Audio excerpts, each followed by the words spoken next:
In this video, I'm going to show you how to convert text into a PDF using your mobile phone. We'll be using Google Docs, which is available on almost every smartphone. First, open the Google Docs app on your phone.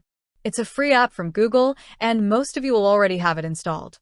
If not, you can easily download it from the Play Store or App Store. Once you're in the app, tap the plus icon at the bottom of the screen to create a new document. This will open a blank page where you can either paste the text you want to convert into a PDF or start typing it directly. You can also format your text, make it bold, change the color, or add any other customization you like. When you've finished editing, tap the checkmark icon at the top to save your document. Then, give your document a name by typing it in the title field. Next, tap the three dots in the top right corner, select Share and Export, and then choose Save As.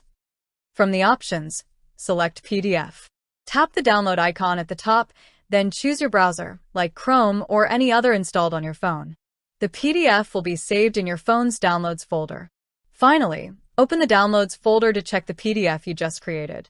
And that's it. You've successfully converted your text into a PDF using Google Docs on your mobile phone. If you found this video useful, don't forget to like and subscribe to our channel for future updates. Thanks for watching.